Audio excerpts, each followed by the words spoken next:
This is the Hudson River in North Creek. I live 100 miles downstream in Troy, New York. I decided to follow the river and the railroad 30 miles north, where they both end at an abandoned strip mine.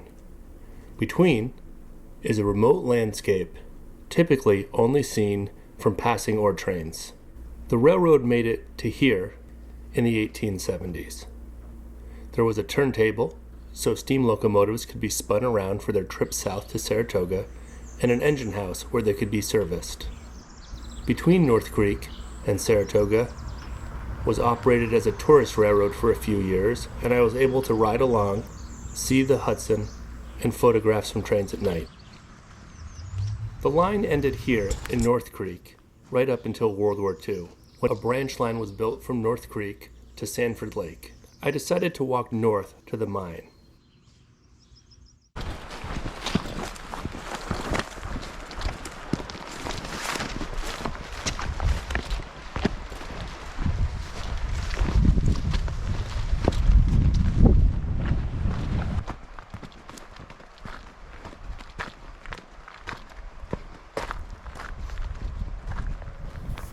As the tourist railroad that operated here is slowly liquidated, all the cars have been pulled out. This one car remains. Part passenger car, part post office. Equipment like this would serve small and marginal branch lines, much like the one I'm walking on. It's really amazing to think of this being a connection to the outside world for so many communities.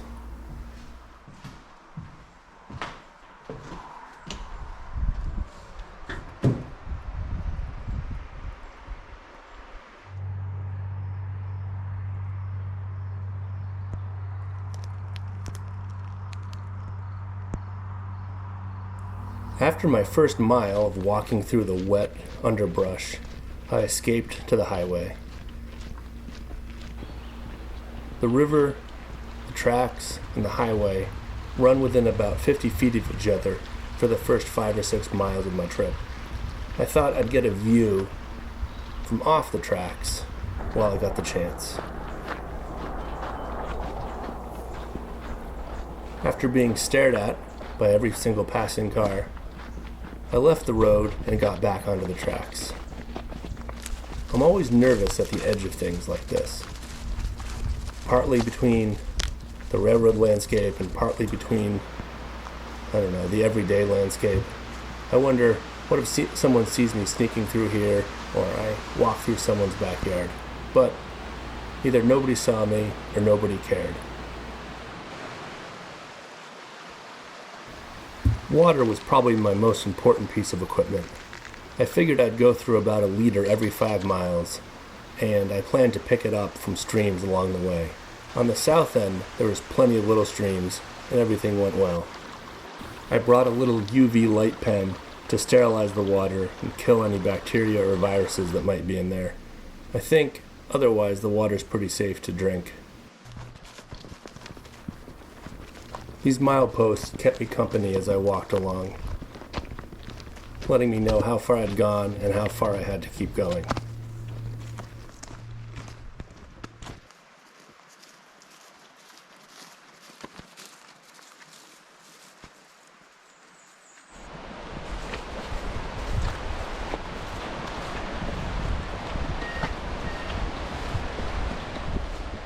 After 8 miles of hiking, I came to a long bridge over the Hudson River. I figured this was about half of my first day's trip. I'd eat lunch here, spend an hour or so relaxing. However, the flies and mosquitoes sort of had their own plan. After eating a wrap as quickly as I could, I took a few pictures of the bridge and quickly continued my path north.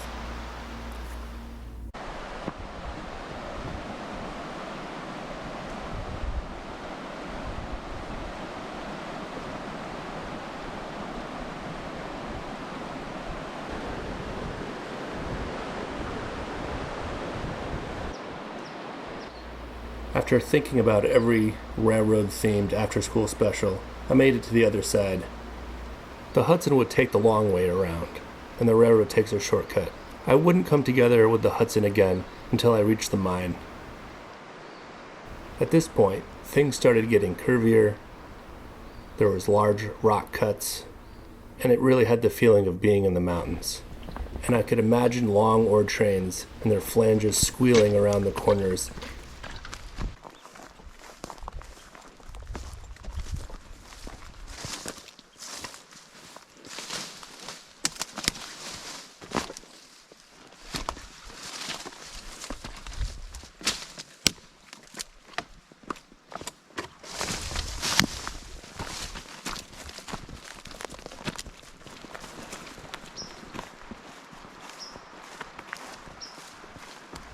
Right in the middle of the branch is siding. It's completely remote, miles from any crossing, and the telegraph lines that followed me the whole way dropped down, so maybe they were able to call dispatcher or call either end of the siding here.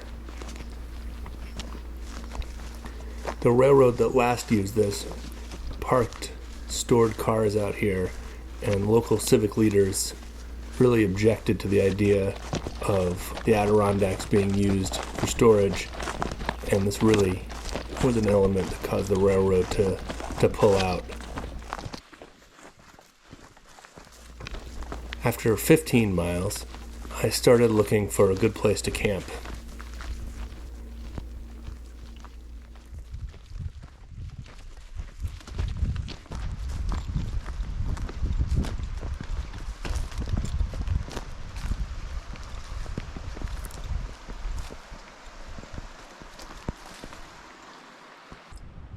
Alright, well, it must have been a mile ago that I passed the mile mark for 15.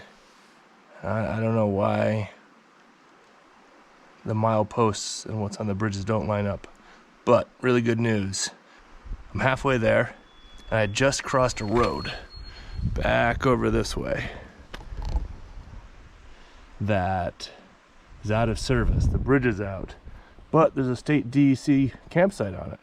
So I think I'm gonna rest here tonight.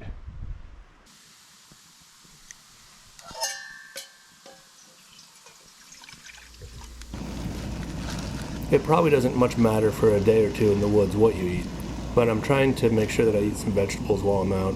So I brought dehydrated veggies, some mushrooms, seaweed, and threw in some jerky for protein, and then a whole packet of ramen and some regular chicken broth. After eating, I threw my food up into the telegraph wires to keep any bears away. Well, it's about 7 o'clock. Time for bed.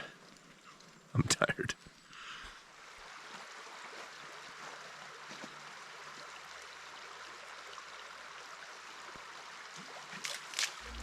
Got a late start the next morning.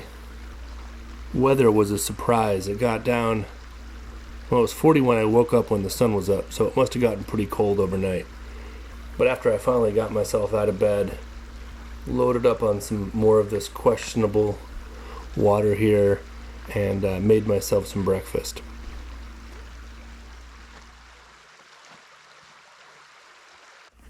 The previous day had been a bit of a disappointment. I got myself soaking wet, and I had to put my wet clothes back on, my wet boots back on. I hadn't seen much in the way of really stunning landscape, and I was honestly quite cold.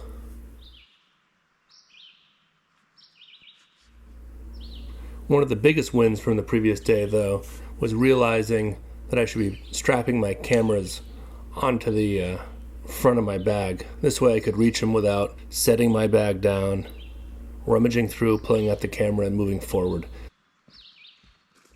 I set out around 7 and went back into the wet underbrush.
There were 2 crossings about halfway along my trip, and these signs let me know I was coming to them. I've got this feeling I'm out in the middle of nowhere, but I can see that I'm following a trip that many others have taken, northbound along the Sanford branch.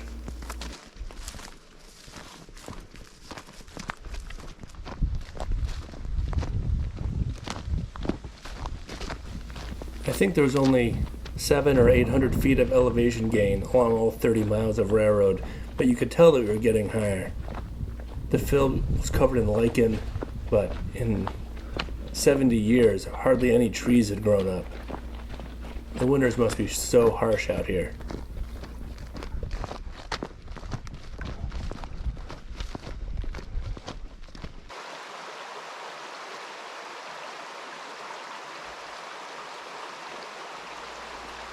Instead of yesterday's huge river crossings, as I moved north, I just passed over a few small streams.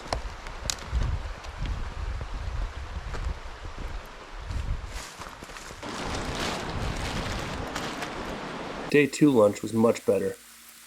I found a spot to cool my feet in the river and eat some chickpeas, buffalo chicken, ranch dressing, bacon, more bacon. Wrapped that up and dried my socks.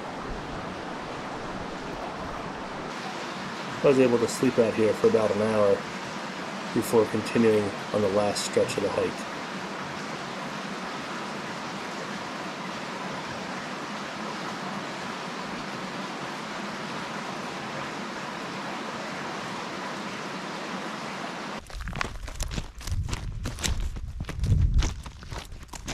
I didn't see much railroad stuff as I hiked.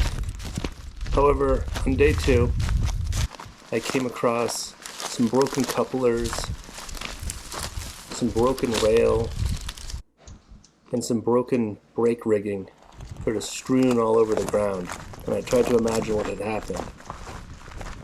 It seems like the mine must have had its own power plant that brought coal in, and a whole string of coal hoppers must have derailed here, and they just left all the parts and the coal on the side of the tracks for what must have been years. The rail car parts, friction bearings, they looked like they must have been quite old.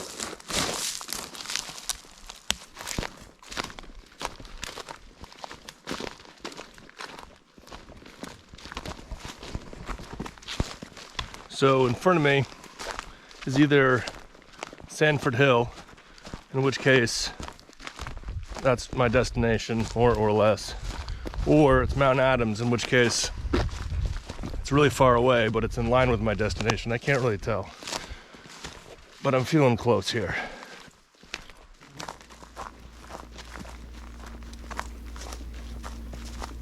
I found a switch as I came around a corner and saw tracks fanning out.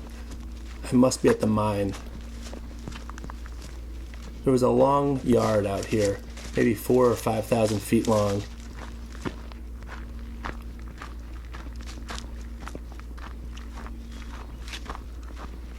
It was sort of surprising to see a completely intact yard out in the middle of nowhere.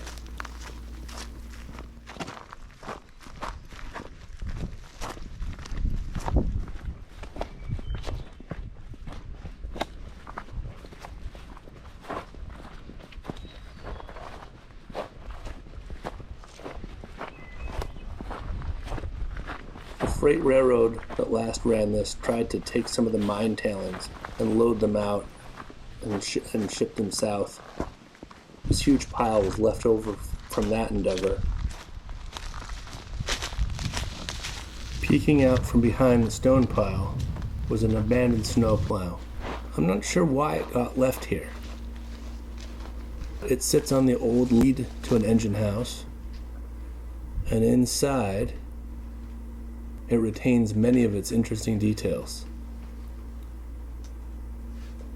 There's controls so the operator can use air to lift and drop a blade to clean out between the rails, and other ones to open and close large wings to push snowbanks back. Perhaps the railroad was afraid of getting its equipment stuck up here and left it here just in case. Except for the plow, there wasn't really much to see out here. The oil left over from where the locomotives must have been fueled and where they sat between assignments. Old switch stands tossed aside and new ones installed. Well, I made it. I'm at Sanford Lake. When I'd last explored here 20 years ago, I saw a huge mine complex. It's all been torn down now, and all that's left is tailing piles dropping straight into the Hudson River. So, after seeing the new cleared out area, I hiked down to the road and waited for my ride home.